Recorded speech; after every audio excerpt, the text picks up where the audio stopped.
What if I told you the modern city you live in, with its flushing toilets and clean drinking water, exists because of a smell, not a war, not a plague, a smell so foul it broke a government in 18 days. London, June 1858. The Thames is not a river anymore, it's an open sewer. 2.5 million people have been dumping their waste into it for years, and the city has been pretending not to notice. Then the summer arrives, and it arrives angry, the temperature climbs, the water drops, and the river, packed with decades of human filth, begins to cook. Slowly, in the sun, right outside the windows of Parliament. You have to understand what was floating in that water. Raw sewage from every household, animal carcasses, industrial slurry from the tanneries and slaughterhouses, the runoff from cesspits that hadn't been emptied in a generation. All of it sitting there, stewing. The newspapers gave it a name. They called it the Great Stink. And that almost undersells it. Witnesses described the smell as physically staggering. People vomited in the streets, boatmen on the river collapsed. The wealthy fled the city in carriages, handkerchiefs pressed to their faces. And the politicians were trapped. Because the brand new Palace of Westminster, the gleaming Gothic showpiece of the British Empire, sat right on the riverbank. Its tall, beautiful windows opened directly onto the Thames. And in June of 1858, those windows opened onto hell. Members of Parliament tried everything. They hung enormous curtains across the windows. They soaked those curtains in chloride of lime, a harsh disinfectant, hoping the chemical sting would mask the stench. It didn't work. They tried sheets dipped in zinc chloride. That didn't work either. Committees abandoned their rooms mid-session. Lawmakers were seen sprinting through corridors with cloths over their mouths. The Chancellor of the Exchequer, a man named Benjamin Disraeli, called the Thames a Stygian pool, reeking with ineffable and intolerable horrors. And remember, this is a sitting member of the government. On the record, about the river his office overlooks. Now here's where the story gets dark, because none of this was new. Cholera had been tearing through London for decades. The 1832 outbreak killed over 6,000 people. The 1849 outbreak killed more than 14,000. The 1854 outbreak, the one where Dr. John Snow famously traced the disease to a single contaminated water pump on Broad Street, killed thousands more. And what did Parliament do about it? Almost nothing. They debated, they formed committees, they argued about costs. They listened to engineers, including a quiet, methodical man named Joseph Bazalgette, who had been begging them for years to fund a proper sewer system. They told him no, again and again. The price tag was too high. The disruption would be too great. The science was, in their words, unsettled. Because here's the thing nobody wanted to say out loud. The people dying of cholera were poor. They lived in Soho, in Southwark, in the East End. They drank from contaminated wells. They lived next to overflowing cesspits. And the men who made the laws lived in Belgravia and Mayfair, with their water pumped in from cleaner sources.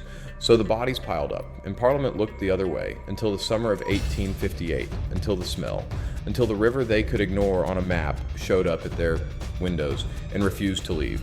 You see what's happening here? It wasn't compassion that moved them. It wasn't science. It wasn't the 14,000 corpses from 1849. It was their own discomfort. It was the moment the consequences of their inaction reached their noses.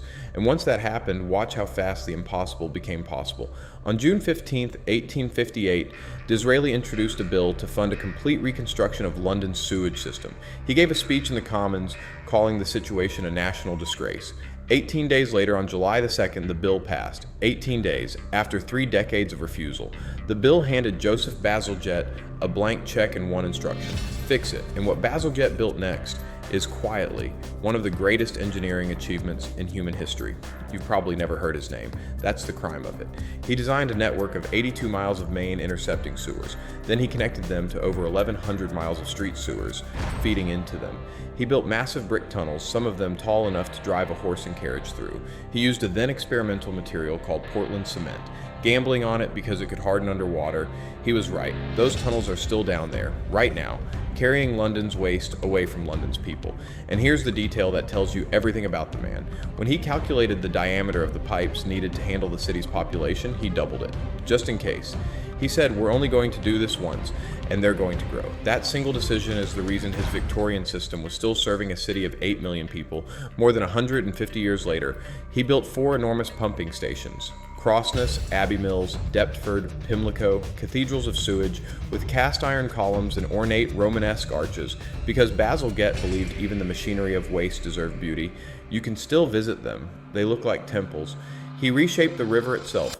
To fit his sewers along the Thames, he built the Victoria Embankment, the Albert Embankment, and the Chelsea Embankment. He reclaimed 52 acres of land from the river. He buried a new underground railway line underneath.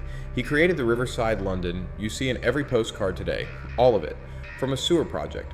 The whole network took 16 years to complete. It cost the equivalent of billions in today's money, and when it switched on, something extraordinary happened. Cholera vanished from London, just stopped.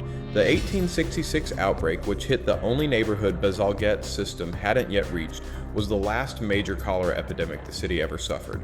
After that, nothing. A disease that had killed tens of thousands of Londoners simply disappeared because one engineer separated their drinking water from their waste.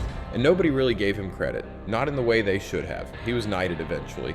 He has a small bust on the embankment, one most tourists walk past without noticing. The inscription reads simply, "He made the river clean." That's it. That's all it says. For the man who arguably saved more London lives than any doctor, any general, any king. But here's what I want you to sit with, because this is the part of the story that should bother you. The sanitary city, the entire concept of modern public health infrastructure, the assumption that a government should protect its citizens from the invisible threats in their water and air, all of it traces back to that summer, to that smell, to 18 days of legislative panic, not to science. The science had been clear for years, not to ethics. The ethics had been clear for decades. The trigger was inconvenience to the powerful.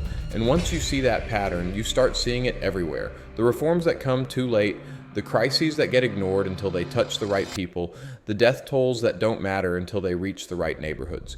The Great Stink isn't really a story about a river. It's a story about how change actually happens. Not when it should, not when the evidence demands it, but when the consequences finally arrive at the door of someone who can pick up a pen. Joseph Bazalgette knew this. He'd watched it happen. He'd been the engineer in the room year after year, presenting his plans to men who weren't listening. And then one summer the wind shifted, and suddenly they were listening very, very carefully. There's a quiet irony to his legacy, too. The system he built was so effective, so durable, so completely successful that it became invisible. You don't think about sewers. Nobody thinks about sewers.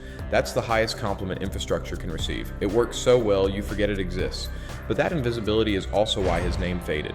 Why a man who saved more lives than most physicians is a footnote, while the politicians who ignored him for 30 years get statues and biographies. So next time you turn on a tap, next time you flush a toilet, next time you walk along a city river that doesn't smell like death, think about June 1858. Think about the lime-soaked curtains. Think about the 18 days.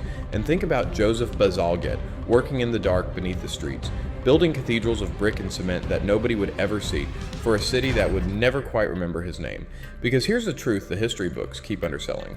The modern world wasn't built by the people who saw the problem first. It was built by the people who were finally forced to smell it.